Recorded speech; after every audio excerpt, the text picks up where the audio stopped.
السلام عليكم، ازيكم يا حبايبي؟ عاملين ايه؟ يا رب تكونوا بخير. تعالوا النهارده ان شاء الله مع بعض هنعمل وصفه فطاير مورقه اقتصاديه سهله بسيطه جدا. اي حشوه عندك في البيت ممكن تستخدميها، من غير حشوه كمان ممكن تشتغلي بيها. طعمها اللهم بارك، نتيجتها كويسه جدا. اتمنى ان وصفتي تعجبكم وتنال رضاكم. واللي ريت بقى اللي اول مره يشوفنا ويشاهدنا ما ينساش يحط لنا لايك واشترك في القناه ويفعل زر الجرس عشان يوصلكوا كل جديد. عشان ما اطولش عليكم يلا بينا نشوف عملنا الفطاير بتاعتنا ازاي. اول حاجه نصلي على الرسول، اللهم صل وسلم عليك يا حبيبي يا رسول الله. ونشوف الفطاير بتاعتنا. معايا هنا بوله حطيت فيها كوبايه حليب دافيه. حطيت كوبايه حليب دافيه فيها، لازم تكون دافيه يا حبايبي. عليها معلقتين اتنين سكر، معلقه خميره، وزن معلقه الخميره تقريبا 17 جرام، ودول معلقتين اتنين سكر. هبتدي ادمج المكونات كلها مع بعض زي ما انتم شايفين بنفس الطريقه دي. بعد ما دمجتهم زي ما انتم شايفين كده هبتدي انزل ببقيه المقادير بتاعتنا. انا متاكده ان الخميره بتاعتي نشطه، فهبتدي انزل عليها ببقيه المكونات بتاعتي على طول. معايا هنا نص كوبايه زيت نضيف، ممكن تستخدميها بدلها زبده او سمنه، دي حاجه تبع ذوقك وتفضيلك وتبع المتاح ليكي، ممكن تشتغلي بيه. تتأيديش باي حاجه ان هي ممكن توقفك. هبتدي برضو اقلب الزيت كويس جدا مع الخميره والحليب بتاعي. في الوقت ده انا معايا 500 جرام من الدقيق، يعني نص كيلو تقريبا. هنزل بيه زي ما انتم شايفين على بقية المكونات بتاعتي، وهبتدي اقلب المكونات بتاعتي كلها كويس كده. وهبتدي انزل معاه بنص معلقة ملح صغيرة زي ما انتم شايفين، ومعلقة بيكنج باودر صغيرة. البيكنج باودر وحطيت الملح، هبتدي بقى ان انا اقلب المكونات. في المرحلة دي هضطر بقى ان انا اشيل المضرب، خلاص مش هينفع بقى المضرب اشتغل بيه. هنفضه بقى واشيله واضيف بقية المكونات بتاعتي اللي باقي. هنا كانت معايا بياض بيضة واحدة، شايلة الصفار بتاعها واخدة البياض بس، هنزل بيه على بقية المكونات بتاعي وابتدي ادمج المعجين كله مع بعض. اهم حاجة ان احنا نعجن العجين بتاعنا كويس، ما تضيفيش مية كتير علشان العجينة ما تطلعش منك لينة قوي. انا كل ما بلاقي العجينة عايزة بزود لها معلقتين بمعلقتين. بصوا شايفين الكمية اللي انا بحطها حاجة بسيطة جدا، مش هزود المية مرة واحدة. ممكن لو انت حابة في المرحلة دي تستغني عن المية وتزودي حليب، دي حاجة راجعالك انت. وهبتدي ادمج العجينه بتاعتي. اهم حاجه في نجاح العجينه ان احنا نخدمها كويس في العجن. ولازم العجينه بتاعتك تبقى مطاطيه، وما تشديها كده تبقى زي الاستك وما تقطعش معاكي. لو العجينه بتاعتك وصلت لحد كده معاكي يبقى اعرفي ان المعجنات بتاعتك هتبقى اللهم بارك ناجحه جدا. هنا كنا في نص مرحله العجن بالظبط، حبيت اوريها لكم. خدت قد ايه مني عجن؟ تقريبا من 11 ل 15 دقيقه لحد ما العجينه تلم معايا كويس جدا وتنعم. وزي ما انتم شايفين كل ما بلاقيها عايزه ميه بحط لها برده معلقتين زي ما اتفقنا. هبتدي اعجن كده لحد ما العجينه تلم مني وتبقى ناعمه جدا، واحس انها نضفت البوله خالص. والعجينه بقت معايا زي ما قلت لكم ليها عرق ومطاطيه زي ما انتم شايفين كده. شايفين بشدها ازاي؟ العجينه ما بتقطعش مني، ناعمه ومرنه جدا، مش يابسه خالص العجينه زي ما انتم شايفين اللهم بارك. هبتدي بقى اعمل ايه؟ انت بقى ممكن في الوقت ده لو الجو عندك برد قوي ممكن تولعي الفرن شويه وبعد كده تطفيه وتغطيها وتحطيها في الفرن وتسيبيها في مكان دافي لحد ما ترفع. انا هغطيها بفوطه نظيفه واسيبها ترفع، واغطيها واسيبها ترفع في مكان دافي. ونشوف هنعمل ايه مع بعض. هتاخد مده الرفع بتاعها قد ايه؟ خدت معايا تقريبا نص ساعه لحد ما رفعت العجينه معايا. كده انا غطيتها، هوريها لكم تاني بعد ما العجينة تعدي عليها نص ساعة بالظبط. هنا كان عدى على العجينة بتاعتي نص ساعة، شايفين اللهم بارك خمرت جدا. العجينة ناعمة جدا جدا زي ما انتم شايفين. هبتدي بقى اطلع العجينة بتاعتي وابتدي اجزأها. جزئيها براحتك بقى، اعمليها رول وقطعيها، دي حاجة راجعالك. انا بلاقي ان طريقة التجزيء دي اسهل بالنسبة لي، زي ما انت حابة تقطعيها قطعيها. هتبقى القطعة بتاعتك قد ايه؟ تقريبا قد البضاية زي ما انتم شايفين كده. انا بصراحه يا جماعه ما بوزنش، انا بقطعها كده والحمد لله اللهم بارك بتطلع كلها مقاس واحد. شايفين كده زي ما انتم شايفين. اهم حاجه ان انت بعد ما تقطعي مثلا كميه بسيطه من العجين تكون عندك كيس او فوطه نظيفه تغطي بيها العجين عشان وش العجين بتاعك ما ينشفش. هبتدي اقطع العجين بتاعي كله بنفس الطريقه دي. وانت براحتك لو حابه مش هتعرفي تعملي كده اوزني، وتقريبا هتوزنيها تبقى 70 جرام. هخلص بقى الكميه بتاعتي واوريكم انا عملت ازاي. ادي العجينه بتاعتي بعد ما قطعتها بالظبط، ادي الكور بتاعتي كلها وادي العجينه بتاعتي. هغطيها بقى واركنها على جنب ونشوف هنعمل ايه مع بعض. ركنت عجينتي وهبتدي اوضب الحشوه بتاعتي اللي انا هحشيها معاكم. الحشوه بقى دي حاجه راجعه لك انت تبع ذوقك وتفضيلك واللي متاح عندك، ما تتأيديش خالص. انا الحشوه اللي معايا زيتون اخضر اسمر، طماطم خليها من البذر بتاعها، يعني دي جلد بس لحم الطماطم بس، تمام. وده فلفل اخضر، ممكن تستخدمي فلفل الوان. دي جبنه فيتا اللي هي الجبنه اللي بالرومي دي. ودي قطع لانشون كانت في التلاجة مقطعتها مكعبات صغيرة كده. ممكن تستخدمي لحمة مفرومة، ممكن تستخدمي فراخ، ممكن تعملي حشوة مربى، ممكن تحشيها عجوة. اي حشوة ليكي متحالك اشتغلي بيه. هنزل بالمكونات بتاعتي كلها في بولة زي ما انتوا شايفين كده، واقلبها مع بعض. حشوة بسيطة وسهلة جدا، تقدري تحطي فيها زي ما قلتلك اي حاجة، ما تقيديش نفسك، اللي متاح عندك اشتغلي بيه. هقلب بقى المكونات بتاعتي دي كلها مع بعض، عايزة الجبنة تدوب تماما مع المكونات بتاعتي. وهنشوف هنعمل ايه بعد كده. زي ما انتوا شايفين كده قلبتها، وادي شكل الخليط بتاعي بعد ما اجهز الحشوه بتاعت العجين بتاعتي. وزي ما قلت لكم اي حشوه عندك اشتغلي بيه، ما تتقيديش خالص باي حشوه. ممكن تشتغلي جبنه بس، زيتون على جبنه، ميكس جبن، اي حاجه عندك اشتغلي بيه. هنا خدت اول قطعه عجين عجنتها وهبتدي افردها بايدي زي ما انتوا شايفين كده. حابه تستخدمي النشابه براحتك، بس هي العجينه سهله جدا وسلسه، بتيجي معاكي بايدك سهله وبالنشابه سهله. هبتدي اعملها على هيئه دايره زي ما انتوا شايفين كده. طريقتها سهله وبسيطه جدا، بايدك هتيجي معاكي برضو.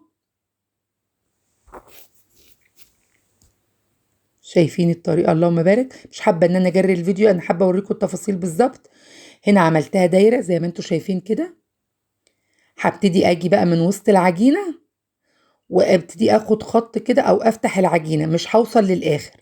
هديها شرايح رفيعه كده زي ما انتوا شايفين. يا رب الصوره تكون واضحه لكم. فكرتها بسيطه جدا وسهله، ما توصليش لاخر العجين. وابتدي اتني الجزء التاني عليها كده. في النص هبتدي احط الحشوه بتاعتي، ما تحطيش في الطرف عشان تعرفي تتني العجينه بتاعتك. في الوسط كده حطيت، وقمت جايه تانية زي ما انتوا شايفين بالطريقه دي. هي موضحه نفسها. وهبتدي اخد الجزء التاني عليها بالطريقه دي، هتشوفوها دلوقتي. وابتدي اشدها كده واتك على الاطراف بتاعتها كويس. لو لقيتي في المرحله دي العجين بتاعك كتير من تحت، ممكن تيجي بقطعه البيتزا وتقومي جايه شايله الجزء الكبير معاكي ده. ده كمان بتعمل ايه قطعه البيتزا؟ بتخلي العجين يلزق في بعضه كويس جدا. مش هنرمي القطع دي، هوريكم هعمل بيها ايه في الاخر. شايفين شكلها؟ اللهم بارك. شكلها حلو جدا، بسيطه وسهله، ما تاخدش منك اي وقت. تعالوا نعمل مع بعض واحده تانية. هنا كنت فردتها زي ما انتوا شايفين بنفس الطريقه. دي كنت فردتها بايدي، وهبتدي برضو اخد من النص واقوم جايه واخده خط كده مش للاخر، وابتدي اجزأها شرايط رفيعه ورا بعض. سهله جدا يا جماعه والله، ما تاخدش اي وقت خالص. وصفات اقتصاديه وبسيطه، مش هتاخد منك اي وقت. بالطريقه اللي انتوا شايفينها دي. لو ما عندكيش القطاعه دي ممكن تستخدمي السكينه عادي. وهنزل برضو بالجزء ده كده زي ما قلت لكم. وهنزل بالحشوه بتاعتي في نص العجينه. يا رب تكون الطريقه بسيطه وسهله ليكم. وهاخد الطرف ده واعملها على هيئه مثلث كده، واضغط بايدي عشان الحشوه اضمن انها ما تطلعش بره. وادي الجنب التاني زي ما انتوا شايفين كده، واقفل من تحت كويس. اهم حاجه تقفلي العجينه بتاعتك كويس. شايفين؟ ادي العجينه التانيه. هرصها بقى في صاج ونشوف هنعمل ايه تاني مع بعض. هنا كنت رصيتها في صاج، مش هخمرها تاني ولا اي حاجه، مش هتحتاج منك، لان هي خميرتها مظبوطه جدا. وهتشوفوها دلوقتي نتيجتها طالعه عامله ازاي. زي ما انتوا شايفين كده معايا ده بيضه، حطيت عليها معلقتين اتنين خل، وببتدي اقلبها كويس. وهدهن بيها العجين بتاعي. لو مش حابه تستخدمي البيض، ممكن تستخدمي معلقتين اتنين حليب وتدهني بيهم الوش. لو مش حابه خالص ممكن تسيبيها كده، هتحمر معاكي، لان هي فيها زيت وسكر، والعجينه بتاعتك خمرانه، فهتطلع معاكي نتيجتها حلوه جدا. هدهن بقى الفطاير بتاعتي كلها زي ما انتوا شايفين كده.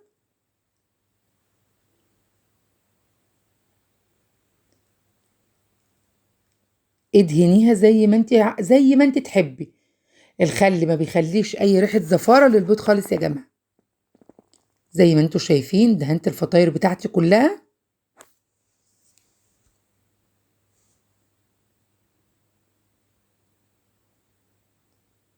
في الوقت ده انا مسخنه الفرن بتاعي لازم يكون سخن.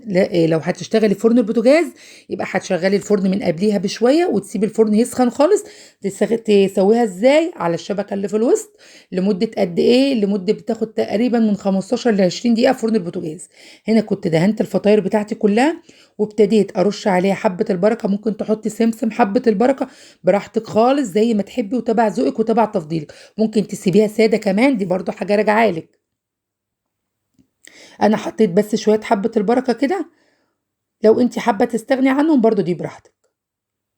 اللي الصغيره اللي في الوسط دي يا جماعه دي بواقي العجين اللي انا كنت بقطعها من اطراف العجين. شايفين؟ ما رميتهاش، اشتغلت بيها برضو. هكمل العجين بتاعي كله كده زي ما انتوا شايفين.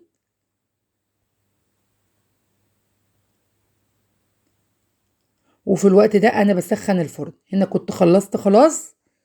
وادي العجينه بتاعتي رفعت اللهم بارك، شكلها تحفه.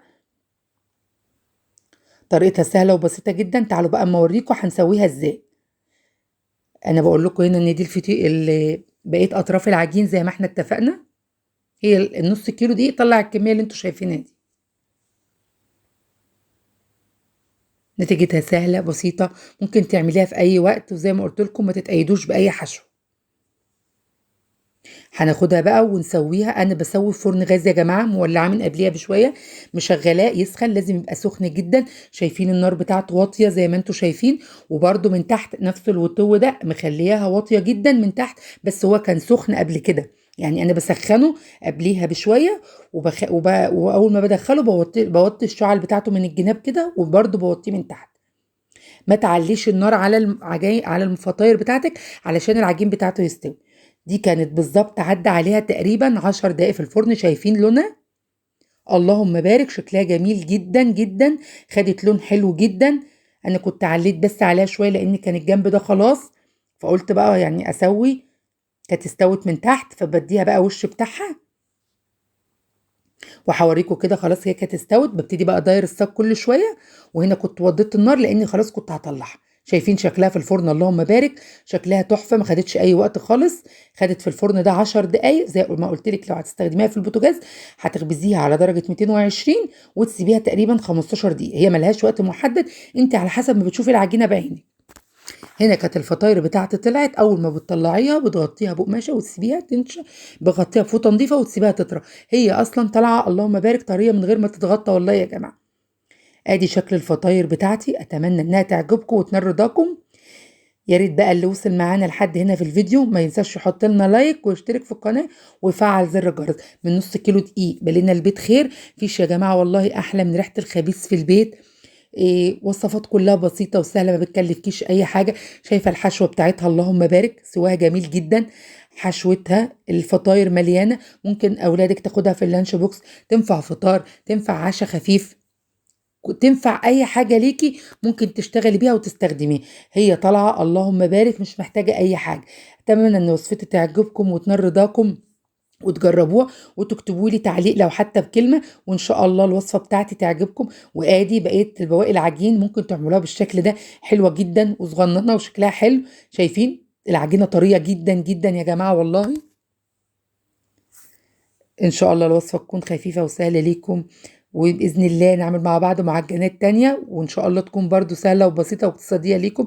اتمنى ان انتوا تتفاعلوا معايا في القناه وتحطوا لي لايك وتشتركوا في القناه. اشوفكم على خير في فيديو تاني جديد ان شاء الله. الى اللقاء في فيديو كتير. مع السلامه.